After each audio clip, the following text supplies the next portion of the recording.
రాజధాని ప్రాంతాన్ని సందర్శించాలని చెప్పి నేను అనుకోవడం జరిగింది. దానికి కారణం ఏంటంటే నేను స్పీకర్గా బాధ్యత తీసుకున్న తర్వాత నేను 10-15 రోజుల నుంచి కూడా మా రివ్యూలో నేను అబ్జర్వ్ చేసింది ఏంటంటే మనకి ఎమ్మెల్యేలు కానీ ఎమ్మెల్సీలు కానీ సుమారు 288 మంది సుమారు ఉంటారు. వాళ్ళందరికీ కూడా ఇక్కడ అకామిడేషన్ లేక చాలా ఇబ్బందులు పడుతున్నారు. ఏదో చిన్న చిన్న హోటల్లో ఉండడం, రావడం, మీటింగ్లు రావడం, వెళ్ళడం జరుగుతుంది. అంచేత ఆల్రెడీ చంద్రబాబు నాయుడు గారు మంచి బ్యూటిఫుల్ ప్లాన్ చేశారు. ఇలా చూశాను ఫస్ట్ టైం రావడం. నేను ఇంత ముందుకు వచ్చారు కానీ రోడ్డు మీద వెళ్ళిపోయాను. నేను ఒక స్పీకర్ హోదాలో ఫస్ట్ టైం రావడం జరిగింది. చాలా బ్రహ్మాండం కట్టారు. టవర్స్ 12 టవర్స్ 12 టవర్స్ ఉన్నాయి. ఒక్కో టవర్ ఒక్కొక్క ఫ్లోర్లో 2 రూమ్స్ తప్పని సుమారు 288 క్వార్టర్స్ చూశారు. ఇలా చాలా నేను హైదరాబాద్లో కూడా 83 నుంచి ఎమ్మెల్యేగా ఉన్నా, 42 సంవత్సరాల నుంచి ఎమ్మెల్యేగా ఉన్నాను.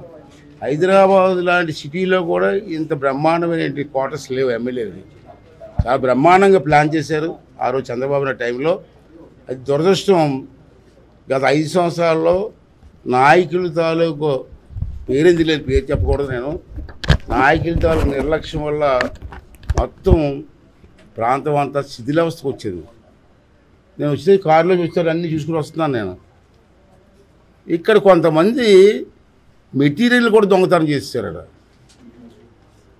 రాత్రులు చూశారు. ఇప్పుడు ఐరన్ రాడ్స్ 5 సంవత్సరాల నుంచి రాడ్స్ అన్నీ కూడా తుప్పట్టిపోయాయి. ఎంత నష్టం అండి. ఆ రోజు ఎస్టిమేషన్కి ఇప్పుడు మళ్ళీ స్టార్ట్ చేస్తే ఎస్టిమేషన్కి సుమారు 300 కోట్లు సుమారు ఎక్సెస్ అవుతుంది.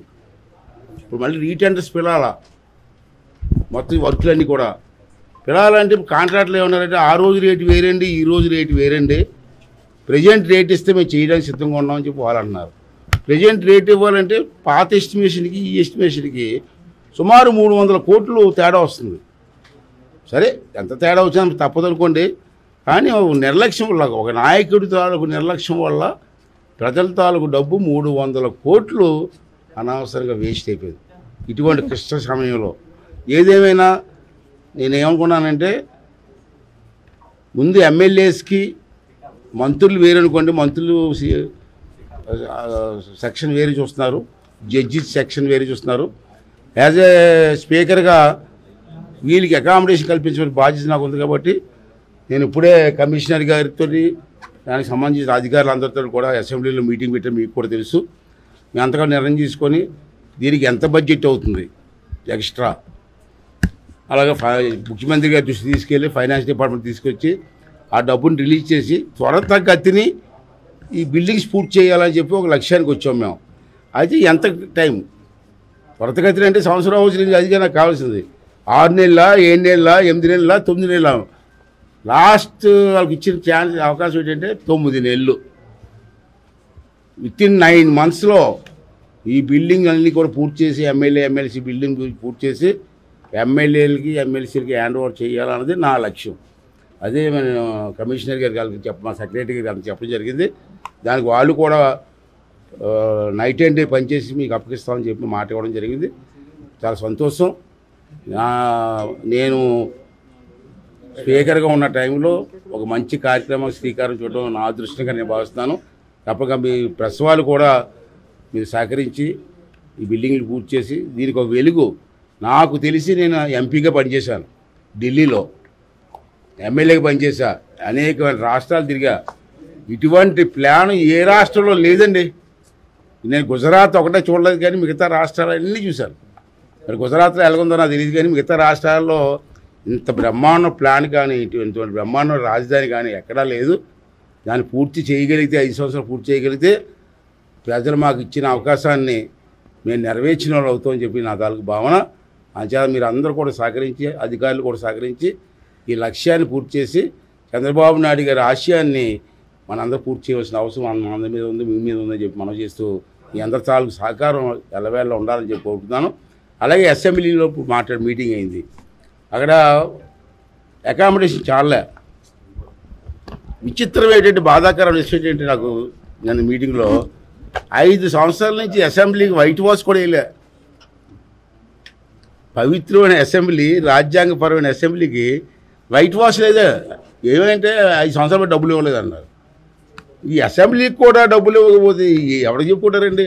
ఎవరితో మాట్లాడతారండి? అంటే ఇప్పుడు మన కమిషన్ గారిని అడిగి ఇమీడియట్గా వైట్ వాష్, వర్షం పడితే లీకేజీలు ఉన్నాయి. అది పక్కన బిల్డింగ్ చూసాం, పక్కనే ఆ బిల్డింగ్ కూడా ఎనెక్స్ బిల్డింగు. ఆ బిల్డింగ్లోనేమో ప్రెస్ వాళ్ళకు మీడియా పాయింటు, మంచి లైబ్రరీ. నా ఉద్దేశం ఏంటి, హైదరాబాద్లో లైబ్రరీ ఉంది. నేను మొట్టమొదటి ఎమ్మెల్యే 83లో అయ్యా. అప్పుడు నాకు అసెంబ్లీ తెలీదు, రూల్స్ తెలియదు, ఎలా మాట్లాడాలో తెలియదు నాకు. 83లో నేను లైబ్రరీలో కూర్చొని గంటలు చదివాను. నేను పూర్వం పెద్దలు గౌతు లచ్చన్న గారు అటువంటి పెద్దల తాలూకు స్పీచెస్ అన్నీ లైబ్రరీలో ఉన్నాయి. అవన్నీ చదివి 30480, 0/80 ఇవన్నీ నేర్చుకున్నాను. అటువంటి లైబ్రరీ మళ్ళీ మన అసెంబ్లీలో ఉండాలన్నది నా భావన. అది కూడా హాల్ కూడా తయారు చేయమన్నాం, పైనేమో రూమ్స్ కూడా తయారు చేయమన్నాం. అలా క్యాంటీన్ ఒకటి మనకే కాదు, ఎమ్మెల్యేలకి కాదు, పబ్లిక్ ఎవరు వచ్చినా సరే క్యాంటీన్లో దూరంగా వెళ్ళకుండా అక్కడ ఒక టిఫిన్ సెక్షన్ కూడా ఏర్పాటు చేయమని చెప్పడం జరిగింది. ఇవన్నీ కూడా మాడిఫై చేస్తున్నాం. దానికి మీ ప్రెస్ వారి సహకారం కూడా కావాలని చెప్పి మీ అందరిని కోరుకుంటూ అధికారులను అందరినీ రిక్వెస్ట్ చేస్తున్నాను. ఇది ఆర్డర్ కాదు, నేను యాజ్ ఎ స్పీకర్గా నేను ఆర్డర్ ఇవ్వట్లే, రిక్వెస్ట్ చేస్తున్నాను. మీరంతా చూసారు, వాతావరణం చూశారు, చాలా అన్యాయం జరిగింది, చాలా నష్టం జరిగింది.